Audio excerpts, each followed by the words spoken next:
మాకు ఒక క్రమశిక్షణను ఆయన నేర్పుతా వచ్చినాడు. ఇప్పట్లో అయితే గిన ఏదైనా చేసేటప్పుడు తప్పు ఇదని చెప్పినా కానీ చేసే విధానంలో కాళ్ళతో జరపడం కానీ లేదంటే గిన దొబ్బినట్లు కానీ ఫోన్లు మాట్లాడుకుంటా కానీ అప్పట్లో మాకు ఫోన్లు లేవు, అయినా మేము ఏదైనా నిలబడి మాట్లాడుకుంటా ఉన్నా కానీ ఆయన మాకు కొట్టడము, చేపించే విధానంలో సరిగ్గా చేయకపోతే పనిష్మెంట్ చేయడం, కట్టెపట్టుకొని తిరగడం. ఇప్పట్లో అయితే గిన అరిసినా కానీ జిమ్ మానేస్తున్నారు.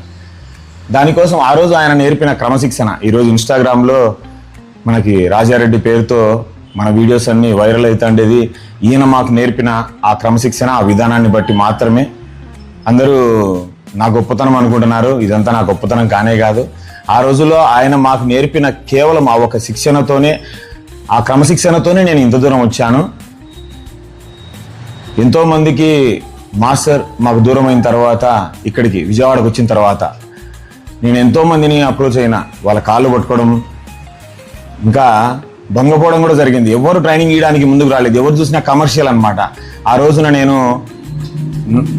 నన్ను చేరదీయడానికి నేను ₹1 కూడా డబ్బు లేదని జిమ్ దగ్గర కాయలు ఉంటే ₹1 కూడా కట్టుకునే పర్లే నువ్వు రా అని నన్ను ఆ రోజు ఆయన అయితే ఎట్లా చేరదీసినాడో నేను కూడా ఈరోజు ఆయన చేసిన విధానాన్ని ముందుకు తీసుకురావాలని చెప్పేసి ఫ్రీ ట్రైనింగ్తో ఎంతో మందికి, కొన్ని వేల మందికి పైన నేను ఫ్రీ ట్రైనింగ్లు ఇస్తా, డైట్ ప్లాన్లు ఇస్తా, నేను ఇన్స్టాగ్రామ్లో చేస్తూ ఉంటా. ఇదంతా కూడా నా గొప్పతనం కాదు, ఆయన మా గురువు మాకు నేర్పిన విధానము. ప్రొద్దుటూరులో ఈ రోజు కూడా ఆయన వస్తున్నాడు అంటే గిన ఇక్కడైతే నేను చూస్తూ ఉంటాను వీడియోలో ఆయన గురించి కూడా, కానీ మా ఏరియాలో వచ్చినాడంటే ఆయనను ఒక దేవునిలాగా అందరూ ఆయనను గౌరవించడము, ఆయనను నెత్తిని పెట్టుకొని చూసుకుంటారు అందరూ కూడా. నిజంగా ఆయన విజయవాడకు రావడం మాకైతే ఒక శాపం అనుకోవచ్చు. ఇది మీ అందరికి మీ వరము. ఎందుకంటే ఆయన మాకు నేర్పిన విధానం వేరే. ఆయన వస్తున్నాడు అంటే గిన ఇప్పటికీ ఆయన శిక్షణ ఇచ్చిన వాళ్ళలో పోలీసు అకాడమీల్లో, ఆర్మీల్లో ఇంకా చాలా ఉన్నతమైన స్థాయిలో ఉన్నారు. మేమందరం కూడా ఈయన మాకు గురువుగా దొరకడం గొప్పతనంగానే భావిస్తాను.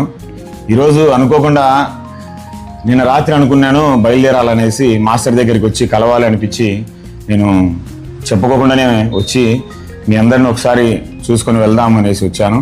కాబట్టి అందరూ బాగుండాలా, అందులో మనం ఉండాలా. మనము మాస్టర్ మనకి ఏదైతే నేర్పుతున్నాడో ఆ విద్యను మనం కూడా అందరికీ సహాయంగా ఉండి ప్రతి ఒక్కరికి మనం ఆ విద్యను స్ప్రెడ్ చేయాలా.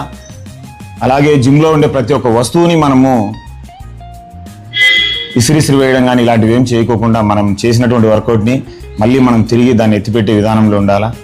మాస్టర్ని ఎంతో మీరందరూ కూడా గౌరవించి చూసుకోవాలని కోరుకుంటూ, మీరందరూ చూపిన ఈ విధానాన్ని బట్టి కూడా మీ అందరికీ మరొకసారి కృతజ్ఞతలు.